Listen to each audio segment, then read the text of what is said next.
Hey everyone, I'm Anna and welcome to my channel. I make faith-related videos on all sorts of different topics, so you guys should go and check out my previous videos. But for today, I'm going to be giving you guys 3 tips to keep the friendships and relationships in your life healthy.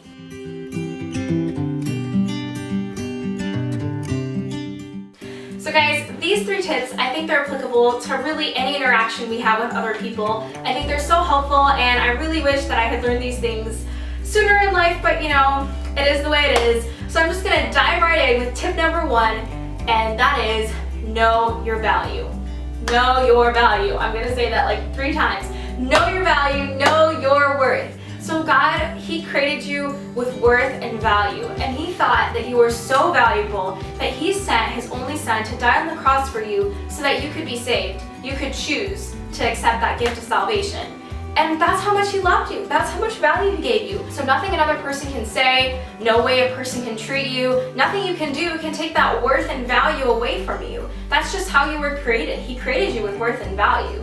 So don't hang around people who don't treat you like you are valuable. When I was growing up in elementary and middle school, I had a streak of bad friendships because I didn't realize my worth. You know, I was hanging around these girls who they would be nice to me, kinda, but behind my back, they would say totally mean things about me and they would laugh at me, and it wasn't a good friendship to be in. It could hardly be called a friendship because it wasn't very friendly. But I stayed around these girls and I really wanted to be friends with them because I felt like I was so worthless and I deserved to be treated that way, and I thought that I was so annoying that anyone who even, you know, spent a little bit of time with me was doing me a great favor. That's really how I saw myself. And that put me in a lot of bad friendships, but that just wasn't true about me. And I didn't deserve to be treated like I was worthless and valueless or anything like that. And on top of that, I thought that, you know, maybe if these girls accepted me, these popular girls, they could give me value. But that's not true. Other people are not what give you value. God gives you value, and you're born with value. So don't look to friendships, don't look to relationships in your life to make you feel like you're worth something and you're valuable, because God created you with worth and value, and everyone around you that is a close friend to you should treat you like that. So yeah, that's tip number 1.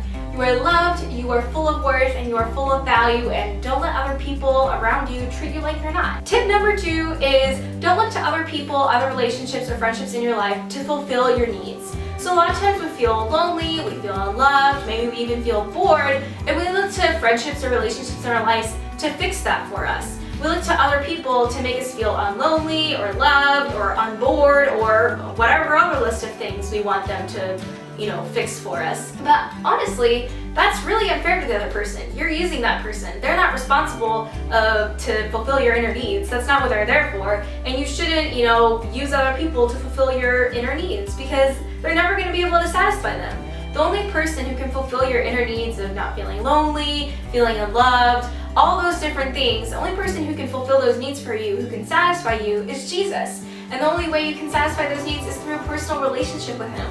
So don't be looking to other people to fix those things for you, because that's not fair to them and you're not going to get what you need in the end. So yeah, don't look to relationships, friendships in your life to make your life perfect, because that's not what they're there for. Number 3 is the last one. Just be open to different types of friendships in your life. Be open to, you know, people that are close to you, people that are not so close to you. Be open to having friends that you connect with on a daily and weekly level, and friends that you connect with, you know, once a month, but you can pick back up right where you left off. Or maybe you connect with a person just through one hobby or one thing that you do. It's okay to have different types of friendships and relationships in your life. Growing up, I thought that if someone wasn't going to be my best friend, then it wasn't even worth spending any time with them. But that's just not true. It's totally okay. God sends different people for different seasons of life. It's totally okay to have those, you know, friendships in our life look different. And it's actually really beautiful that we have all sorts of different relationships and friendships in our life. You know, we have friendships with people that are younger than us, older than us, people that are our age, similar age, people that we have same interests, people that we connect with just, you know, one interest. It's totally okay, and they can look different, and that's good, that's healthy. So don't just get stuck on having one sort of relationship, one sort of friendship in your life. Don't just get stuck on, I need to have a boyfriend, or I need to have a best friend, or I need to have a friend that is interested in this sort of thing that I'm interested in. It's totally okay to have different types of friendships in your life. Just the one thing that needs to stay the same in all of your friendships and all of your relationships is that they need to be Christ-centered. So if everything you're doing in your life is Christ-centered, then that's just going to be natural. your relationships and your friendships are going to be Christ-centered. And by that, I mean that if you're friends with someone else who is a believer, then you should be encouraging each other in Christ. And if you're friends with someone who is an unbeliever, you should be sharing Christ with them. And so that's just how all your friendships and your relationships need to be the same.